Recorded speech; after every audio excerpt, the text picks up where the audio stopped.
بالله من الشيطان الرجيم. بسم الله الرحمن الرحيم. الحمد لله رب العالمين الرحمن الرحيم مالك يوم الدين إياك نعبد وإياك نستعين اهدنا الصراط المستقيم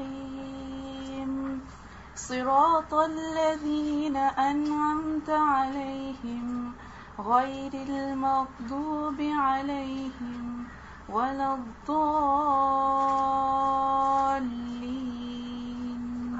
آمين. نحمده ونصلي على رسوله الكريم اما بعد فاعوذ بالله من الشیطان الرجیم بسم اللہ الرحمن الرحیم رب اشرح لي صدری ويسر لي امری واحلل عقدۃ من لسانی یفقهوا قولی. اللہ تعالیٰ کا شکر ہے کہ جس نے ہمیں مسلمان بنایا اور ہمیں اپنی پہچان دی اور اس زندگی میں اپنی پہچان دے کر ہمارے لیے امید کا ایک راستہ کھول دیا. حقیقت یہ ہے کہ دنیا میں انسان کے لیے اتنے زیادہ امتحان ہیں، اتنی زیادہ مشکلات ہیں کہ اگر اللہ سبحانہ وتعالیٰ پر ڈیپینڈنس نہ ہو، اس پر توکل نہ ہو، اس پر ایمان نہ ہو، اس پر بھروسہ نہ ہو تو زندگی بہت مشکل ہو جائے. بنیادی طور پر چونکہ اللہ تعالیٰ نے ہمیں پیدا ہی اس لیے کیا ہے کہ وہ آزما کر دیکھے کہ ہم میں اچھے کام کون کرتا ہے، تو امتحان، آزمائش اور پھر مختلف طریقے کی آزمائش یہ ایک ایسی چیز ہے کہ جو ہر انسان کے لیے ایک بہت بڑا چیلنج ہے. یہ ہو ہی نہیں سکتا کہ دنیا میں کوئی ایک انسان بھی ایسا ہو کہ جس کی زندگی میں کوئی مشکل نہ ہو، کوئی چیلنج نہ ہو، کوئی پریشانی نہ ہو، کوئی دکھ نہ ہو، کوئی درد نہ ہو. جو ہی انسان ہوش سنبھالتا ہے اس کا شعور جاگتا ہے، اور جتنا زیادہ اس کا کانشس اور اس کا ضمیر، اس کا شعور، اس کا احساس کام کرتا ہے، جتنا زیادہ وہ سینسیٹیو ہوتا ہے اتنا ہی زیادہ وہ دکھوں کو، تکلیفوں کو، پریشانیوں کو محسوس کرتا ہے، خواہ وہ اس کی اپنی ذات کے اندر ہو، خواہ وہ اس کے بچوں میں ہو، خواہ اس کے رشتہ داروں میں ہو، خواہ دنیا کے عام انسانوں میں ہو. کچھ لوگ کم محسوس کرتے ہیں، کچھ لوگ زیادہ محسوس کرتے ہیں، لیکن یہ نہیں ہوتا کہ کوئی شخص کسی بھی طرح کے غم یا خوف یا پریشانی سے دوچار نہ ہو. اللہ تعالیٰ سب کو آزماتا ہے، ان کو بھی جن کا ایمان نہیں، ان کو بھی جن کا ایمان ہے. آزمائش سبھی کی ہے، ان کو بھی جو اس کے راستے پر ہیں اور ان کو بھی جو اس کے راستے پر نہیں ہیں. حتیٰ کہ پیغمبروں کو بھی اس نے آزمایا، اور پیغمبروں کی آزمائش عام لوگوں سے بھی بڑھ کر تھی. اس امتحان کا مقصد کیا ہے؟ اس امتحان کا مقصد یہ ہے کہ انسان کو اچھی طرح جان پرکھ کر دیکھا جائے کہ انسان واقعی ہے کیا. کیونکہ عام حالات میں، نارمل زندگی میں کسی بھی شخص کی پہچان نہیں ہوتی کہ کون کیسا ہے. مثلاً آپ کہیں پر کچھ لوگوں کو بیٹھے ہوئے دیکھتے ہیں کہ وہ خاموش بیٹھے ہیں، چپ کر کے بیٹھے ہیں، کسی چیز کا انتظار کر رہے ہیں یا کوئی کام کر رہے ہیں، تو آپ صرف ان کے چہرے سے نہیں اندازہ لگا سکتے کہ وہ اندر سے کیا سوچ رہے ہیں یا ان کا اخلاق کیسا ہے. بہت سے لوگوں سے آپ دن میں ملتے ہیں، طرح طرح کے لوگوں سے آپ کا واسطہ پڑتا ہے، طرح طرح کے لوگوں سے انٹریکشن ہوتا ہے، تو وقتی طور پر آپ جس سے ملتے ہیں آپ کو بظاہر ان میں کوئی ایسی خرابی نظر نہیں آتی، لیکن جو آپ اس شخص کے ساتھ آگے چلتے ہیں، آپ کا اس سے واسطہ پڑتا ہے، تو آپ کو بہت سی چیزوں کی پہچان ہونے لگتی ہے. اسی لیے آپ دیکھیں کہ عام طور پر جب رشتے ہوتے ہیں، شادیاں ہوتی ہیں، تو بظاہر جو شروع میں دو خاندان آپس میں ملتے ہیں، دو لوگ آپس میں ملتے ہیں ایک آرٹیفیشل ماحول میں، تو دونوں ایک دوسرے کو اچھا سمجھ رہے ہوتے ہیں اور خوش بھی ہوتے ہیں. لیکن جب ہنی مون ختم ہوتا ہے اور کچھ دن گزرتے ہیں اور انسان حقیقی زندگی میں قدم رکھتا ہے، تو وہی لوگ جو اتنے اچھے لگتے ہیں وہ کھٹکنے لگتے ہیں، وہ چبھنے لگتے ہیں، ان سے پریشانیاں اور تکلیفیں ہونے لگتی ہیں. یہ فاصلہ یا وقت کچھ بھی ہو سکتا ہے، کچھ لوگوں کا جلدی ہوتا ہے، کچھ کا دیر سے ہوتا ہے، لیکن ہوتا ضرور ہے. اور پھر خاص طور پر اگر زندگی میں کوئی پرابلم آ جائے، کوئی مشکل آ جائے، کوئی مرضی کے خلاف چیز آ جائے، تو اس وقت لوگوں کی اصلیت کھلتی کہ وہ ہیں کون. جب تک آپ ان کے لیے اچھے ہیں تو وہ بھی اچھے ہوں گے آپ کے لیے، لیکن اگر آپ سے ان کے حق میں کوئی کوتاہی ہو جائے، کوئی کمی بیشی ہو جائے، تو اس کے بعد ان کا اصل سامنے آتا ہے. اللہ تعالیٰ کا ایک کریشن پلان ہے. اللہ نے ایسے بیکار ہمیں نہیں دنیا میں بھیجا، اس دنیا کو بنایا، اسے بہت سی نعمتیں رکھی، انسان کو عقل شعور دی، اور ہر ایک کو ایک خاص سرٹن پیریڈ کے لیے یہاں بھیجا کہ تم جاؤ اور کام کرو اور پھر واپس آؤ تو تمہیں اس وقت اصل زندگی ملے گی. ہمیشہ کا ٹھکانہ تب ملے گا زندگی جب شروع ہوگی. یہ تو ایک ٹیمپرری فیز ہے جو صرف ٹیسٹنگ پیریڈ ہے. بالکل ایسے ہی ہوتا ہے نا کہ جیسے کوئی پروڈکٹ تیار ہو رہی ہوتی ہے تو اس کو مارکیٹ کرنے سے پہلے ٹیسٹنگ فیز سے گزارا جاتا ہے، اور ہر چیز کا ٹیسٹ مختلف طریقے سے ہوتا ہے. دوائیوں کا ٹیسٹ اور طرح ہوتا ہے، فرنیچر کا ٹیسٹ اور طرح ہوتا ہے. لیکن کوالٹی جاننے کے لیے کوالٹی کنٹرول سیکشن جو ہوتا ہے وہ خاص طریقوں سے اس کو پروڈکٹ کو ٹیسٹ کرتا ہے، پھر اس کے بعد اس کو مارکیٹ میں بھیجتے ہیں، اور اس کے مطابق اس کی ویلیو بنتی ہے. کون سی چیز سستی ہے، کون سی کنڈم ہے، کون سی اچھی ہے. اور جو پروڈکٹ اس ٹیسٹ کو پاس کر جاتی ہے اور ایک سرٹن لیول کی کوالٹی مینٹین کرتی ہے، پھر مارکیٹ میں اس کی کتنی بھی قیمت ہو لوگ اس کو لینے کے لیے تیار ہو جاتے ہیں. تو اللہ تعالیٰ نے بھی دنیا میں ہمیں بھیجا اور مختلف طرح سے ہمیں ٹیسٹ کیا جا رہا ہے. کبھی جیسے قرآن پاک میں اللہ تعالیٰ فرماتے ہیں وَلَنَبْلُوَنَّكُمْ بِشَيْءٍ مِّنَ الْخَوْفِ وَالْجُوعِ وَنَقْصٍ مِّنَ الْأَمْوَالِ وَالْأَنفُسِ وَالثَّمَرَاتِ. ہم ضرور تمہیں آزمائیں گے، خوف، بھوک، مالوں کی کمی، جانوں کی کمی، اور خوشخبری دے دو صبر کرنے والوں کو. تو اللہ تعالیٰ نے پہلے ہی بتا دیا کہ ہم آزمائش ضرور کریں گے. کبھی زندگی میں ایک ڈر ہوتا ہے، مستقبل کے بارے میں انسان کے اندیشے ہوتے ہیں. کبھی بھوک ہوتی ہے، اور بھوک صرف پیٹ کی بھوک نہیں ہوتی، کئی قسم کی ہو سکتی.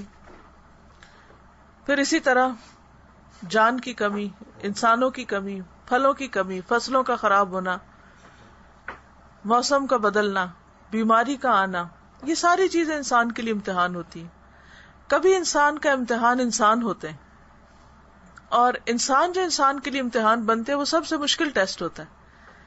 اللہ تعالیٰ نے آسمان سے جب انسانوں کو اتارا تھا، اس وقت آدم علیہ السلام اور حوا علیہ السلام کو جب دنیا میں بھیجا تھا تو ساتھ ہی بتا دیا تھا کہ بعضکم لبعض عدو، تم میں سے بعض کے دشمن ہوں گے. اور یہ دشمنی صرف ایسا نہیں کہ کوئی غیر ذات یا غیر مذہب یا کسی اور سیکٹ والوں کے ساتھ ہو سکتی، یہ دشمنی خود انسان کے اپنے گھر کے اندر بھی ہو سکتی ہے ایک دوسرے کے لیے. قرآن پاک میں اولاد کو اور اس کے ساتھ ازواج کو، اولاد اور ازواج دونوں کو دشمن بتایا گیا. اب بعض اوقات اولاد انسان کا بہت بڑا ٹیسٹ ہو جاتی، ان کی طرف سے انسان کو ایسی پریشانی ہوتی ہے کہ انسان چکرا کے رہ جاتا ہے. بعض اوقات شوہر کی طرف سے، بعض اوقات کسی خاص رشتے دار کی طرف سے. تو یہ ساری چیزیں زندگی میں موجود ہیں، ان سے کوئی فرار حاصل نہیں کر سکتا. کئی لوگ ان کا حل کیا سوچتے ہیں کہ ہم اپنی زندگی ختم کر لیتے ہیں، لیکن وہ بھی حل نہیں ہوتا مسئلے کا، کیونکہ بحیثیت ایک مسلمان ہم سب کو یہ معلوم ہے کہ خودکشی حرام ہے، اور اپنی جان لینے کا مطلب یہ ہے کہ اپنے آپ کو ہمیشہ ہمیشہ کے لیے تباہی کے گڑھے میں پھینکنا. پھر تو اس کوٹھڑی سے کوئی باہر بھی نہیں نکلتا. اب دیکھیں کہ دنیا میں بھی جو لوگ کسی کو قتل کر دیتے ہیں ان کو جیل میں جو سزا ہوتی ہے کوٹھڑی کی. آج ہی مجھے کوئی بتا رہا تھا کہ کچھ قیدی ہیں تو وہ پروگرام جو میرا ریڈیو پہ آتا ہے صبح تو وہ سنتے ہیں، تو ان میں سے کسی نے میسج بھیجا کہ میں 14 سال کی سزا بھگت چکا ہوں، میں بے گناہ پکڑا گیا تھا، اور اب یہ ہے کہ چونکہ نہ میرا کوئی ماں باپ ہے نہ کوئی اور ہے تو کوئی مجھے چھڑا نہیں سکتا، تو میں کوٹھڑی کی سزا بھگت رہا ہوں. تو میں نے کہا کوٹھڑی کیا ہوتی؟ تو انہوں نے کہا کہ 7 فٹ پتہ نہیں لمبی اور کتنی چوڑی، اور اس میں 7-8 لوگ اس میں ایک کوٹھڑی کے اندر ہیں، جن کو سارا دن اسی کے اندر رہنا پڑتا ہے، صرف 2 گھنٹے سارے دن میں اس سے باہر نکلتے ہیں، 1 گھنٹہ صبح اور 1 شام، باقی پھر اسی کمرے میں ڈال دیتے ہیں.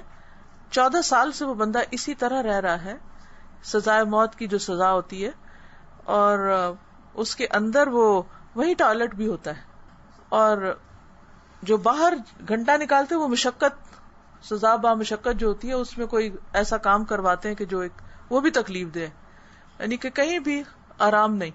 تو اندر وہ جو سارے اسی طرح کے چور مجرم کٹھے ہوئے بھی ہوتے ہیں، اور کوئی بے گناہ بھی بیچ میں ہوتا ہے جو نہیں ہوتا، دھوکے میں پکڑا جاتا ہے، یہ کوئی پکڑوا دیتا ہے. تو یہ کوٹری تو آخرت کے جہنم کے مقابلے میں کچھ بھی نہیں. تو ایک انسان جب خود کو خود قتل کر دیتا ہے، خودکشی کرتا ہے، تو اس کی جو سزا ہے وہ تو ہمیشہ کا جہنم ہے، اور اس کوٹری سے تو کوئی باہر آ بھی نہیں سکتا. اس کے لیے تو انسان کسی سے ریکویسٹ کر سکتا ہے، کسی کو لکھ سکتا ہے کہ میری مدد کریں، مجھے کوئی ہیلپ کریں کہ میں اس سے باہر آ سکوں.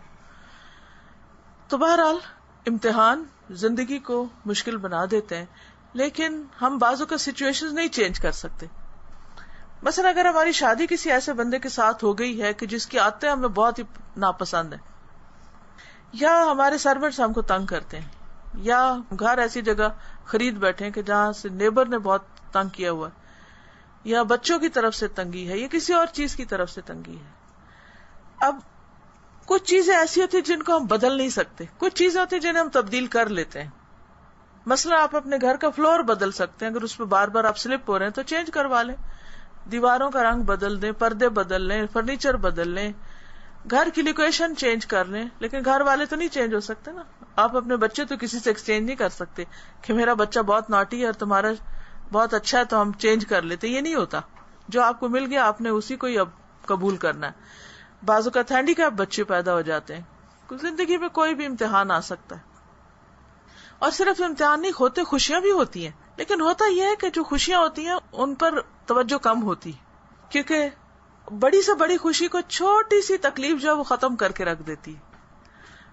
مثلاً کوئی ایک خاص دن جس کا آپ کو انتظار ہو کہ وہ زندگی میں آئے گا، آپ لک فارورڈ کر رہے ہو. مثلا کسی پیارے عزیز کی آمد کی بات ہو، مثلا آپ کا بچہ بہت عرصے کے بعد باہر سے آ رہا ہے، لیکن اتفاق سے اسی دن آپ کے سر میں درد ہو گئی. تو اب آپ دیکھیں کہ وہ خوشی ہے آپ کو، لیکن آپ کے سر درد نے اس خوشی کے اندر ایک تو کہتے ہیں رنگ میں بھنگ ڈال دینے والی بات، وہ خوشی اوور شیڈو ہو جاتی ہے، یا ان نعمتوں کی طرف ہماری توجہ نہیں جاتی. اب آپ دیکھیے کہ زندگی میں جب ایسے حالات ہوں تو اس میں پھر انسان خود کو تبدیل کرے، اپنی سوچ کو مثبت کرے. یہ انتہائی ضروری ہے اس دنیا کے امتحان میں کامیاب ہونے کے لیے. منفی سوچ کے ساتھ ہم صرف اپنے آپ کو ہی نقصان دیتے ہیں. مثلا آپ دیکھیں کہ اگر آپ سمجھتے کہ آپ کے اندر ایک بہت بڑی ویکنس ہے کہ آپ کو بہت جلدی غصہ آتا ہے یا بار بار غصہ آ جاتا ہے، اور تو آپ اینالائز کریں کہ غصہ کیوں آتا مجھے، کس بات پہ آتا ہے. تو اکثر آپ دیکھیں گے کہ لوگوں کی حماقتوں پر. مثلا آپ نے بچے کو کہا کہ وہ چیز پکڑاؤ مجھے گلاس، تو اس نے بے دھیانی میں پکڑا اور ہاتھ سے گرایا، اور جو اس میں دودھ تھا یا جو دوا تھی وہ بھی گرا دی، توڑ دی. اب آپ کا ری ایکشن کیا ہوگا؟ غصہ آئے گا. اسی طرح بہت سی سچویشن جن میں آپ کو غصہ آتا ہے، اگر آپ ان کو تھوڑی دیر کے لیے رک کے سوچیں کہ کیوں مجھے غصہ آیا، تو بنیادی طور پر موسٹلی غصہ ہمیں دوسرے کی حماقت پر آتا ہے، سزا ہم اپنے آپ کو دیتے ہیں. لوگوں کی حماقتیں سزا کس کو دے رہے ہیں؟ غصہ کر کے اپنے آپ کو دے رہے ہیں. جل رہے ہیں، کڑ رہے ہیں، کھج رہے ہیں، اپنے آپ کو ستا رہے ہیں. بعض لوگ تو اپنا سر پیٹنے لگتے ہیں، فزیکلی اپنے آپ کو ٹارچر کرنے لگتے ہیں. بعض لوگ اپنی رگیں کاٹ دیتے ہیں، بعض بال کھینچتے ہیں، بعض کپڑے پھاڑ دیتے ہیں، بعض گھر کو جلانے لگتے ہیں، چیزیں توڑنے لگتے ہیں، دروازے بینگ کرنے لگتے ہیں. کیا کیا قسمیں آپ دیکھ. بعض لوگ اٹھ کے قتل کر دیتے ہیں. کس کس قسم کے کام کرتے ہیں. یہ سب کیا ہے اصل میں؟ غصہ. اور اگر انسان غور کرے تو کس بات میں غصہ کر رہا ہوں کہ جو دراصل کسی اور کی بے وقوفی ہے. تو اب ہمیں کرنا کیا ہے کہ اس کی بے وقوفی کو اسی تک رکھیں، اسے بند باندھے اس کے بیچ میں، کہ اس کا اثر میں نے اپنے تک نہیں آنے دینا. مثلا بعض اوقات ایسا ہوتا ہے نا کہ جیسے کوئی چیز چھلک سکتی ہے یا گر سکتی ہے یا ٹوٹ کے آپ کی طرف آ سکتی ہے. جیسے کوئی بند ہوتا ہے تو بند ٹوٹتے ہیں تو شہر ڈوب جاتے ہیں نا, گاؤں کے گاؤں ڈوب جاتے ہیں, سیلاب کے بعض اوقات اسی وجہ سے آتے ہیں. تو آپ کیا کرتے ہیں, وہ بند مضبوط کرتے ہیں. تو اسی طرح ہمیں کچھ اپنے گرد ایسا حصار کرنا ہے کہ لوگوں کی بے وقوفیاں اور لوگوں کی حماقتیں اور لوگوں کے غلط کام ہمارا حصار توڑ کے ہم پر اتنا اثر انداز نہ ہو کہ وہ ہمیں ڈبو کے رکھ دے, ہماری دنیا یا آخرت خراب کر کے رکھ دے. تو بہت ضروری ہے کہ نمبر 1 ہم اپنی سوچ کو مثبت کریں, نمبر 2 اپنے آس پاس کے ارد گرد کے بند کو مضبوط کریں. لیکن سوال یہ پیدا ہوتا ہے کہ یہ کیسے کریں؟ مثبت سوچ اس وقت ہوتی ہے جب ہمارا ماحول مثبت ہوتا ہے. ماحول تو ہے ہی نہیں مثبت, وہاں سے تو نہیں ملے گی. لہذا ایسے دوست کی ضرورت ہے آپ کو, ایسی کمپنی کی ضرورت ہے, ایسے لوگوں کی ضرورت ہے جن کی سوچ مثبت ہے. دیکھیے جن لوگوں کی سوچ نیگیٹو ہوتی ہے نا, ہر چیز میں کوئی الٹا مین میخ نکال لیتے ہیں. مثلا وہ کسی نے کہا تھا نا کہ آٹا گوندتے ہوئے ہلتی کیوں, ہلو بھی نہیں, آٹا گوندو مگر ہلو نہیں. تو بعض لوگوں کی یہ ڈیمانڈز ہوتی ہیں کہ ہر چیز پرفیکٹ ان کی مرضی کے مطابق ہونی چاہیے, ورنہ وہ آپ کو جینا دوبر کر دیں گے. تو ایسے میں انسان ایسے لوگوں سے تھوڑا سا وقفہ لے کے اس ماحول کو تھوڑا چینج کرے, ایسے لوگوں کی مجلس میں بیٹھے, ایسی کمپنی میں بیٹھے کہ جو آپ کی سوچ کو نیچے سے اٹھا کے اوپر لے جائیں, کسی اور طرف مبذول کر دیں. ہماری سوچ کیسے کام کرتی ہے؟ جب ہم کوئی چیز دیکھتے ہیں تو اس کے مطابق سوچنے لگتے ہیں. ہم کوئی بات سنتے ہیں تو وہ ہماری سوچ پہ اثر انداز ہوتی ہے. ہم لوگوں سے بات چیت کرتے ہیں تو لوگوں کی باتیں جو ہیں وہ ہمارے اوپر اثر انداز ہوتی ہیں. تو اگر آپ اچھی چیزیں سن رہے ہیں, اچھے لوگوں کو دیکھ رہے ہیں, اچھے لوگوں کے ساتھ اٹھ بیٹھ رہے ہیں, تو اس کا فائدہ کیا ہوگا کہ اس سے آپ کو خوشی نصیب ہوگی, ایک سکون ہوگا, اور ان کی کمپنی آپ کے اوپر ایسے اثرات ڈالے گی کہ جس سے آپ کی سوچ مثبت ہوگی. اب آپ منفی سوچ سے ہی کہہ سکتے نہیں دنیا میں ایسے لوگ ہیں ہی نہیں. بلیو می ایسے لوگ ہیں, لیکن ہمیں نہیں پتا ہوتا کہ ایسے لوگ ہیں.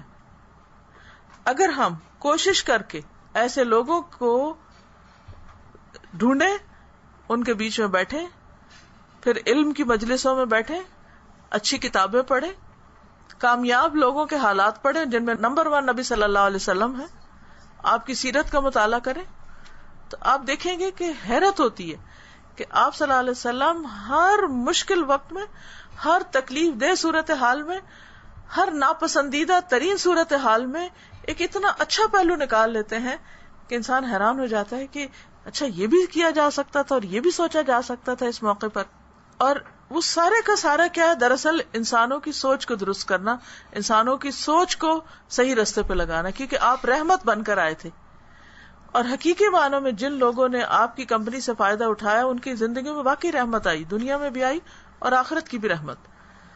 پھر آپ دیکھیے کہ یہ جو حصار ہے یہ اللہ کی مدد کا ہوتا ہے. مثلا آپ ذکر کرتے ہیں تو حدیث میں آتا ہے کہ جب بندہ ذکر کرتا ہے تو وہ شیطان سے بچ کر ایک محفوظ قلعے میں آ جاتا ہے. ایک تو فورٹ ہوتا ہے, ایک قلعہ ہوتا ہے جو ویزیبل ہوتا ہے, جس میں آپ دشمن سے بچنے کے لیے اندر چلے جاتے ہیں, اپنے آپ کو بند کر لیتے ہیں اور محفوظ ہو جاتے ہیں. اور ایک ہے انویزیبل فورٹ جو اللہ کے ذکر سے نصیب ہوتا ہے, کہ جس کے ساتھ ہی آپ کے ارد گرد ایسا حصار ہو جاتا ہے اور آپ کو ایسی اسٹرینتھ ملتی ہے کہ بہت ساری چیزیں آپ کے اوپر اثر انداز ہی نہیں ہوتی. اسی لیے قرآن پاک میں آتا ہے کہ الا بذکر اللہ تطمئن القلوب, کہ سنو اللہ کے ذکر سے دلوں کو اطمینان نصیب ہوتا ہے. وہ اطمینان, وہ سکون, وہ خوشی, چیزیں تو وہی ہیں, لوگ بھی وہی ہیں, لیکن میرا دل کیوں مطمئن ہے؟ کیونکہ میں نے اپنے ارد گرد ایک حصار قائم کر لیا. پھر اسی طرح یہ ہے کہ انسانوں کی خدمت, یک طرفہ طور پر لوگوں کے ساتھ بھلائی کرنا, بغیر کسی غرض کے, بغیر کسی سے شکریہ اور ایون چھوٹی سی بھی کسی چیز کی توقع رکھے بغیر کسی کے ساتھ بھی اچھا کرنا انسان کے دل میں بے پناہ خوشی لاتا ہے. اس لیے انسان اپنے وقت کا کچھ نہ کچھ حصہ بیماروں کی عیادت, ایسے لوگ جو زندگی کی بنیادی سہولتوں سے محروم ہیں ان کی مدد, ان کی خدمت, ان کے لیے زندگی کی کسی بھی چھوٹی سی خوشی کا انتظام کرنے میں ضرور استعمال کریں. ایک طرف اللہ سے تعلق مضبوط کریں، دوسری طرف بندوں کے ساتھ تعلق اچھا رکھیں، یعنی بندوں کے ساتھ ریلیشن شپ جو ہے اس میں مثبت رویہ اختیار کریں، ذکر کی کثرت کریں، خدمت خلق کے کام کریں. ہو سکتا ہی نہیں کہ انسان ڈپریشن سے نہ نکلے، شرط ہے، لازم ہے، ضرور وہ اس مصیبت سے باہر آ جائے گا. اور پھر چونکہ اللہ نے ہم کو بنایا کام کے لیے نا، کہ دنیا میں ہم کچھ کر کے آئیں، اور جو کچھ کریں اللہ کے لیے کریں، اسی کو عبادت کہتے ہیں. وہ قرآن پاک میں آتا نا، وما خلقت الجن والانس الا لیعبدون، میں نے جن و انس کو اپنی عبادت کے لیے پیدا کیا ہے. اب عبادت کیا ہے؟ ایک تو ریچولز کی شکل میں ہے، وہ تو کرنا ہے، نماز روزہ حج زکوٰۃ، ٹھیک ہے، لیکن اس کے علاوہ دنیا میں جتنے بھی اچھے اچھے کام ہیں، اگر ان کو انسان اللہ کی خاطر کرتا ہے تو وہ سارے کام عبادت بن جاتے ہیں. مثلاً آپ اپنے شوہر کی کوئی بات مانتی، آپ کو شوہر سے 10 شکایتیں، آپ کو بالکل دل نہیں مان رہا کہ آپ ان کی بات مانیں یا آپ ان کے کام آئیں یا ان کی کسی بھی طرح ہیلپ کریں، لیکن آپ پھر بھی اٹھ کے کرتے ہیں.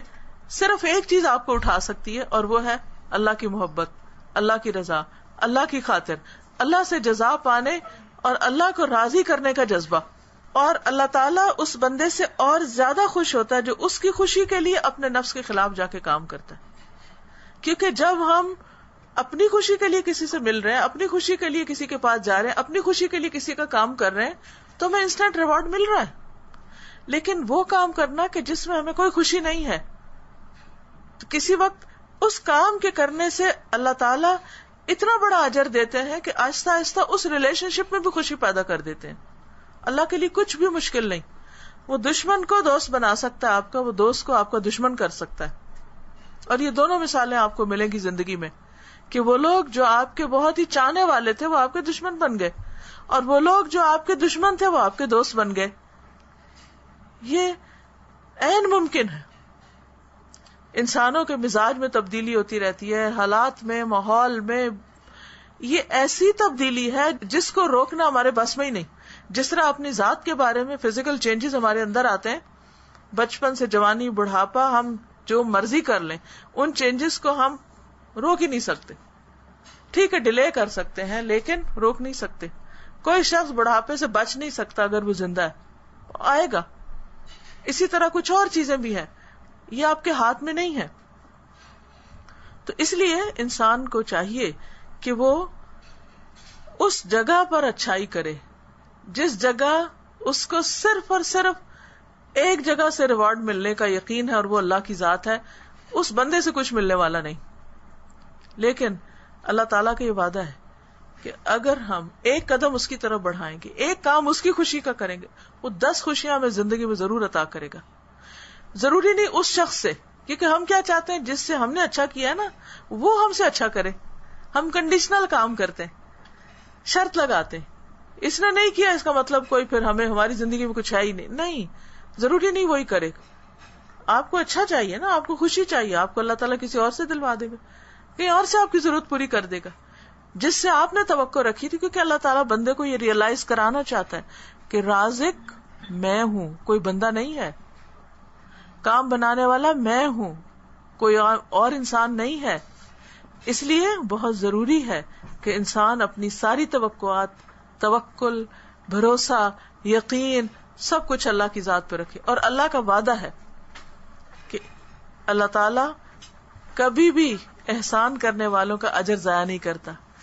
ان اللہ لا یضیع اجر المحسنین. محسنین کا اجر ضائع کرتا ہی نہیں. محسن کون ہوتا ہے؟ محسن وہ ہوتا ہے کہ جس کے ساتھ لوگ اچھا نہ بھی کرے وہ پھر بھی اچھا کرے، یا جس کے ساتھ کوئی اچھا کرے تو وہ اس سے بڑھ کر اچھا کرے. ایسا ہوتا نا کہ بعض اوقات ہم کہتے ہیں اس نے بھی تو ہمارے ساتھ اتنا ہی کیا تھا، بس اس سے آگے جانے کی ضرورت نہیں. نہیں، ہم این ایکسٹرا مائل جائیں گے. کس لیے؟ اپنے لیے، محسن بننے کے لیے. پھر کسی بھی کام کو اچھے طریقے سے کرنا.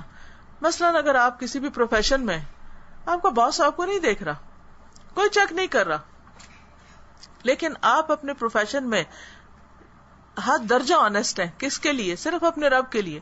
کیونکہ آپ کو پتا ہے کہ آپ اس کی پریزنس فیل کرتے ہیں، وہ ہر جگہ آپ کو دیکھ رہا ہے. جب اس کے لیے آپ اچھا کریں گے تو وہ آپ کے اس محنت کو یا اس جذبے کو کبھی بھی ضائع نہیں کرے گا. پھر اسی طرح یہ ہے کہ جہاں لوگوں سے ہمیں تکلیف پہنچتی ہے ہم سے بھی دوسروں کو پہنچ جاتی. تو اس میں کیا ہے کہ ہمیں معافی مانگنے میں، اللہ سے توبہ کرنے میں کبھی بھی دیر نہیں لگانی چاہیے. اللہ تعالیٰ کا وعدہ ہے ان اللہ یحب التوابین، اللہ کو توبہ کرنے والے بہت ہی پیارے ہیں. یہ نہیں کہا کہ غلطی نہ کرنے والے اللہ کو پیارے ہیں. غلطی تو ہوگی لیکن غلطی کرنے کے بعد اس پر توبہ کرنے والے اللہ کو بہت پیارے ہیں. تو اس لیے کبھی اگر غلط ہو جائے تو اس پہ اتنے ڈپریشن میں نہ جائیں کہ اچھا اب تو مجھ سے یہ اور یہ قصور ہو گیا. نہیں، ان اللہ یغفر الذنوب جميعا، اللہ سارے گناہ معاف کر سکتا ہے. جب سارے ہی وہ کر سکتا ہے تو پھر یہ گناہ اور وہ گناہ کوئی معنی نہیں رکھتے کہ ہم کسی سے جا کے پوچھیں اچھا میرا یہ گناہ معاف ہوگا کہ نہیں ہوگا. نہیں، اللہ کا وعدہ وہ سارا کر سکتا ہے. اس نے کسی سے مشورہ نہیں کرنا، کسی سے پوچھنا نہیں. کیونکہ ایک اور چیز جو ہمیں پریشان کرتی ہے وہ ہماری اپنی غلطیاں ہوتی ہیں. ایک غلطی ہوگی، اس کا بوجھ ہمارے دل پہ پڑ جاتا ہے، اوپر سے ایک اور ہو گئی اس کا، پھر آہستہ آہستہ آہستہ بڑھ کے وہ ایک بیماری کی شکل اختیار کر لیتے ہیں. اس وقت ہمیں بھول جاتا ہے کہ توبہ کا دروازہ کھلا ہے. توبہ کا دروازہ موت تک کھلا ہے. توبہ کا دروازہ اس وقت تک کھلا ہے کہ جب تک سورج مشرق کی بجائے مغرب سے نہ نکلے، یعنی قیامت نہ آ جائے. تو اس لیے کبھی بھی انسان کو اللہ کی طرف پلٹنے، اللہ کو راضی کرنے، اللہ کا ذکر کرنے اور اللہ ہی کو اپنا سب کچھ سمجھنے میں دیر نہیں لگانی چاہیے. کیونکہ ہم اس کے بندے ہیں. دنیا میں جتنے بھی انسان ہیں نا، ان سے ہمارا ریلیشن شپ سیکنڈری ہے.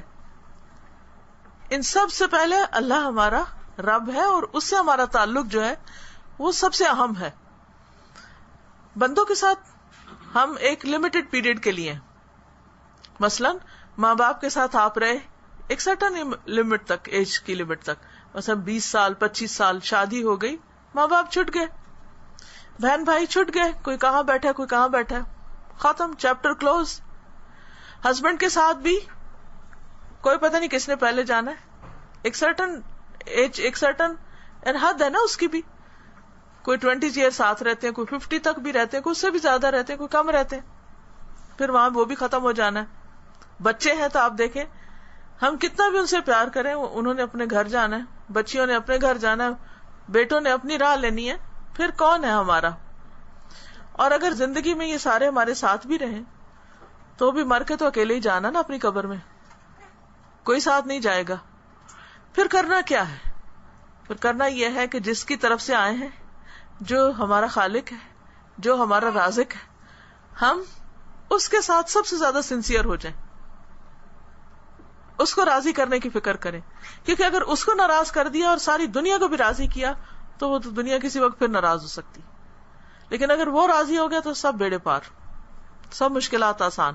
تو اس کو راضی کرنے کے لیے طریقہ یہی ہے کہ ہم اپنے گناہوں پر معافی، اس کو راضی کرنے کے کام اور بندوں کی خدمت کے ایسے کام کہ جس سے ہماری اندر تک کی روح سرشار ہو جائے.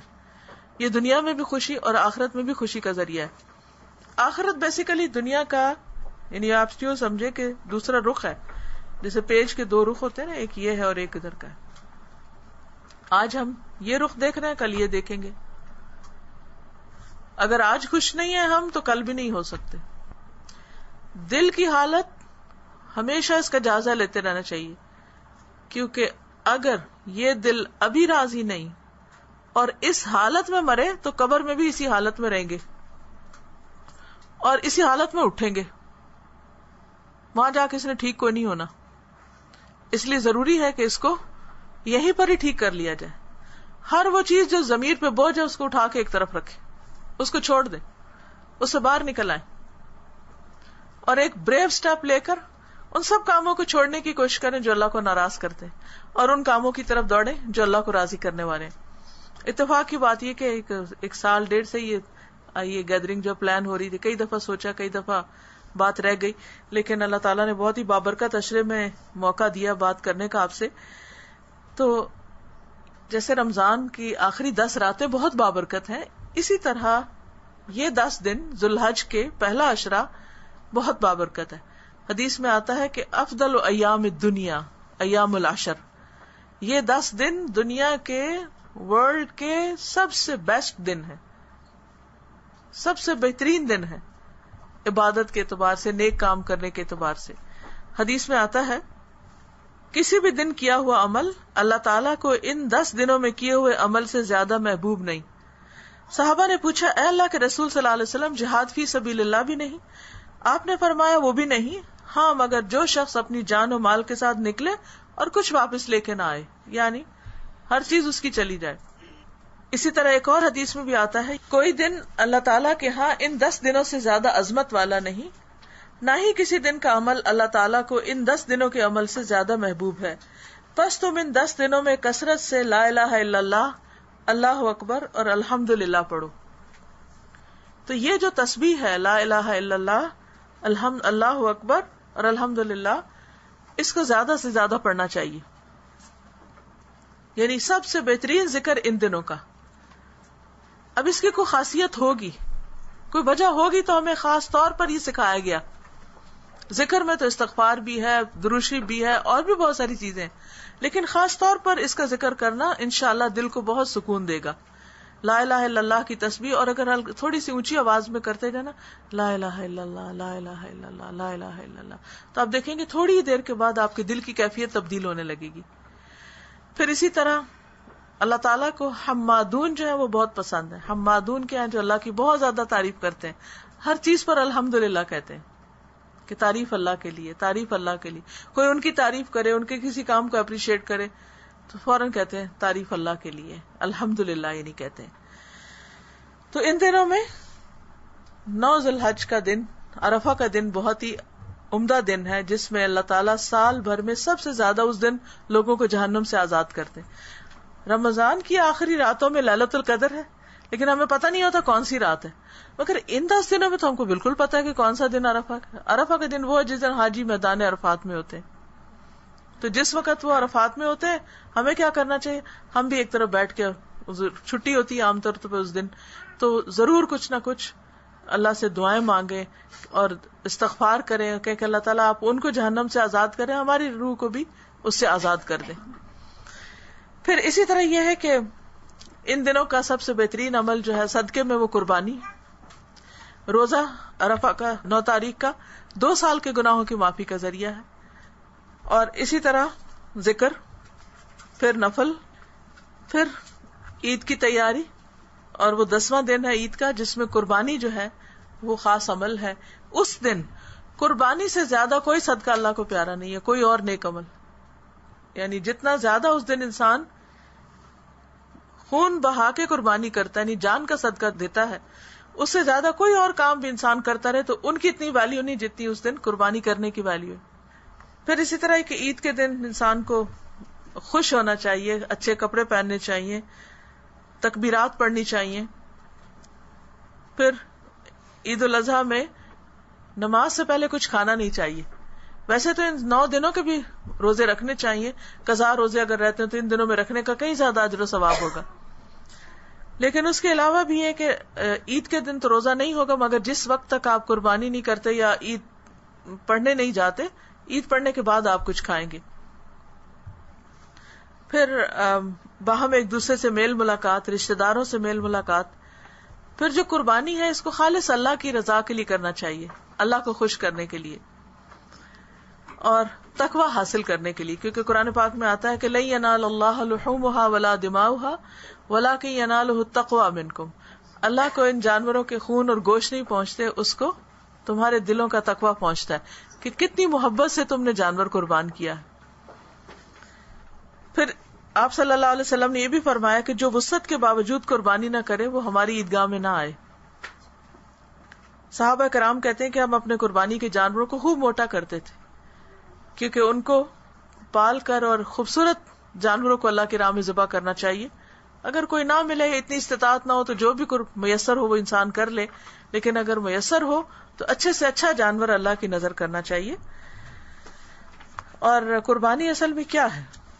صحابہ کرام نے پوچھا تھا کہ یہ قربانیاں ہم کیوں کرتے ہیں؟ تو آپ نے فرمایا سنت ابیکم ابراہیم، تمہارے باپ ابراہیم کی سنت ہے، ان کا طریقہ ہے. تو انہوں نے تو اللہ کے راستے میں اپنے بیٹے کی قربانی کی تھی، لیکن اللہ تعالیٰ نے اس کے بدلے میں پھر باقی سب کے اوپر بکرے یا مینڈے یا جو بھی چیز ہے اس کی قربانی کو سنت قرار دیا کہ سنت ابیکم ابراہیم. ابراہیم علیہ السلام کو اللہ تعالیٰ نے بڑھاپے میں ایک بیٹا دیا تھا، اسماعیل علیہ السلام، اور اسحاق بھی دیے تھے، اور وہ بھی بڑھاپے میں ہی اللہ تعالیٰ نے دیے. تو بڑھاپے کی اولاد تو ویسے بھی انسان کو بہت عزیز ہوتی ہے، کیونکہ انسان سوچتا ہے کہ چلے اس کے بعد اس کو کوئی وارث ملا یا اس کو کوئی سنبھالنے والا ملا. لیکن ابراہیم علیہ السلام کو خواب میں اللہ تعالیٰ نے دکھایا کہ وہ اپنے بیٹے کو ذبح کر رہے ہیں، تو انہوں نے اپنے بچے سے پوچھا کہ تمہارا کیا خیال ہے؟ تو اس نے کہا کہ ابا جان جو آپ کو حکم ملا آپ کر دیں، اور وہ ساتھ چل پڑے. اب آپ دیکھیں کہ مکہ میں تھے، وہ چلتے چلتے چلتے مینا آئے. آپ میں سے اگر کسی نے پیدل حج کیا ہو تو اس کو پتا ہوگا کہ مکہ سے مینا کئی میل دور ہے، اور یہ سارا راستہ چلتے چلتے چلتے وہاں پہنچے. اور اسماعیل علیہ السلام کو یہ پتا تھا کہ باپ مجھے چھری لے کے ساتھ مجھے ذبح کرنے کے لیے جا رہے ہیں کہیں. تو انہوں نے کہا کہ ٹھیک ہے. آپ سوچیے اگر ہمیں کوئی اس طرح پکڑ کے لے چلے تو ہمارا حال کیا ہوگا، ہم شاید ہاتھ چڑھا کے بھاگ جائے. اور پھر ابراہیم علیہ السلام نے بیٹے کو الٹا لٹا بھی دیا اور اپنی آنکھوں پہ پٹی باندھ لی اور چھری پھیر دی، لیکن اللہ تعالیٰ نے وہ اس بچے کو بچا لیا اور اس کی جگہ دوسری قربانی آ گئی. بہت شدید امتحان تھا ابراہیم علیہ السلام کا. ہم میں سے کبھی کسی کا ایسا امتحان نہیں ہوا کہ اپنے ہاتھ سے اپنے بچے کے گلے پہ چھری پھیرے. لیکن اس میں ابراہیم علیہ السلام کا بڑا زبردست کردار بحیثیت باپ بھی نظر آتا ہے کہ انہوں نے حکم اللہ کا تھا لیکن بیٹے سے مشورہ کیا کہ تم کیا کہتے ہو. تو اس سے پتہ چلتا ہے کہ والدین کو چاہیے کہ اپنی جوان اولاد سے مشورہ کریں. تو یہ ساری چیزیں جو ہیں یہ انسان کے اندر جب قربانی کا ایک جذبہ آتا ہے تو یہ صرف ریچول نہیں ہے کہ سال میں ایک دفعہ ہم نے بکرا ذبح کر دیا اور بات ختم. اس کا ایک بہت امپیکٹ ہوتا ہے ہماری شخصیت کے اوپر، خاص طور پر اگر جیسے کہا گیا نا کہ قربانی ہو رہی تو پاس کھڑے ہو. جب ہم اس جانور کو قربان ہوتے ہوئے دیکھتے ہیں تو وہ ایک اندر کی عجیب حالت ہوتی ہے. اور پھر کس طرح وہ جانور کی جان اللہ کے راستے میں چلی جاتی ہے. وہ بھی ایک جان ہے، ہماری بھی ایک جان ہے، اور یہ اللہ ہی نے ہمارے اندر روح ڈالی، اور یہ ساری نعمتیں بھی اللہ ہی نے ہم کو دی. اور اللہ کے حکم سے اللہ کی اطاعت میں جان بھی جائے تو کوئی بڑی بات نہیں ہے. ہم اس سے چھوٹی چھوٹی چیزیں کیوں نہیں قربان کر سکتے؟ کبھی اپنی انا کو قربان کر دیں، کبھی اپنی ضد کو قربان کر دیں، کبھی اپنے انتقام کے جذبے کو قربان کر دیں، دوسروں کو معاف کر دیں، چھوٹی چھوٹی باتوں کو بھلانے کی کوشش کریں. تو اللہ کا حکم جب آ جاتا ہے تو بندے کے اوپر لازم یہی ہے اور عبادت یہی ہے کہ پھر اپنی مرضی کو قربان کر دے، خود پیچھے اپنی مرضی اور اللہ کا حکم آگے. جو بندہ یہ ثبوت دے دیتا اپنا فیتھ فل ہونے کا، یہی فیتھ ہے، اپنے فیتھ فل ہونے کا جو ثبوت دے دیتا ہے کہ میں اللہ کے راہ میں کچھ بھی دے سکتا ہوں اور مجھے اس پہ کوئی ملال نہیں، میں خوشی سے دے رہا ہوں، تو قیامت کے دن اللہ تعالیٰ اس کا استقبال کریں گے اور اس کو خوش کر دیں گے. صحابہ کرام کے بارے میں قرآن مجید میں اسی لیے 2 بار آتا ہے رضی اللہ عنہم ورضوا عنہ. اللہ ان سے راضی ہو گیا، وہ اللہ سے راضی ہو گئے. تو اللہ تعالیٰ سے دعا ہے کہ اللہ تعالیٰ ہم سے بھی راضی ہو جائے. یاد رہے کہ ان دنوں کا عمل کئی گنا ہے اجر و ثواب میں. تو اس میں مثلا اول وقت میں نمازوں کی عادت ڈالیں، نماز کی کوالٹی کو اچھا کرنے کی کوشش کریں، نوافل پڑھیں، تہجد کی کوشش کریں. اسی طرح اگر زکوٰۃ ادا نہیں کی تو وہ ادا کرے تو کئی گنا زیادہ اجر ملے گا. پھر اسی طرح 9 ذی الحج کا روزہ رکھیں یا پیر اور جمعرات کا روزہ بھی رکھیں. پھر قرآن مجید کی تلاوت، ذکر اور دعا، اور اگر آپ نے قربانی کرنی ہے تو اپنے ناخن اور بال وغیرہ نہیں کاٹیں. اسی طرح اور بھی جو اچھا کام آپ کر سکتے ہیں. اگر آپ تکبیرات زبانی جانتے ہیں تو ضرور، ورنہ یہ ہے کہ ہر نماز کے بعد کم از کم 1 بار 2 بار 3 بار یہ تکبیریں ضرور پڑھ لیں، کیونکہ ان دنوں کا بہترین ذکر جو ہے یہ تکبیرات ہے. انشاءاللہ اس کی برکت سے آپ بہت سے اپنے اندر بھی تبدیلی محسوس کریں گے اور اوور آل بھی آپ اچھا محسوس کریں گے. ٹھیک ہے، میں دعا کر دوں پھر. سبحان اللہ والحمد للہ ولا الہ الا اللہ واللہ اکبر ولا حول ولا قوة الا باللہ العلی العظیم. اللہم صلی علی محمد وعلی آل محمد کما صلیت علی ابراہیم وعلی آل ابراہیم انک حمید مجید. اللہم بارک علی محمد وعلی آل محمد کما بارکت علی ابراہیم وعلی آل ابراہیم انک حمید مجید. ربنا آتنا فی الدنیا حسنۃ وفی الآخرۃ حسنۃ وقنا عذاب النار ربنا لا تزغ قلوبنا بعد إذ هديتنا وهب لنا من لدنك رحمة إنك أنت الوهاب ربنا هب لنا من أزواجنا وذرياتنا قرة أعين واجعلنا للمتقين إماما یا حی یا قیوم برحمتک نستغیث. یا اللہ پاک جو کچھ ہم نے سنا ہے پڑھا ہے تو اسے قبول فرما. اللہ ہمیں بہترین عمل کی توفیق عطا فرما. اللہ اس علم کو ہمارے خلاف حجت نہ بنانا. یا اللہ تمام بیماروں کو صحت عطا فرما. یا اللہ جتنی بہنیں آئی ہیں ان کے دلوں میں جو دعائیں ہیں نیک تمنائیں ہیں یا اللہ ان کو پورا فرما. جنہوں نے اس مجلس کا اہتمام کیا انہیں اس کی جزائے خیر عطا فرما. یا اللہ تو ہمیں اپنا پسندیدہ بندہ بنا لے, ہمارے دلوں میں اپنی محبت پیدا کر دے اور ہمیں دنیا جہان کے غموں سے آزاد کر دے. یا رب العالمین ہمیں نفس مطمئنہ عطا فرما تاکہ جب ہم تجھ سے ملیں تو ایسی پکار آئے کہ اے نفس مطمئنہ اپنے رب کی طرف واپس چلو, اس حال میں کہ رب تم سے راضی اور تم رب سے راضی ہو. یا اللہ تو ہمیں جنت الفردوس میں جگہ عطا فرمانا اور جہنم کی آگ سے محفوظ رکھنا. ہمارے بچوں کو ہدایت دینا اور ہماری نسلوں میں ایمان باقی رکھنا. یا اللہ تو ہماری تمام مشکلات کو آسان فرما دے. ربنا تقبل منا انک انت السمیع العلیم وتب علینا انک انت التواب الرحیم. وصلی اللہ تعالی علی خیر خلقہ محمد وعلی آلہ واصحابہ واہل بیتہ اجمعین برحمتک یا ارحم الراحمین. الہی آمین.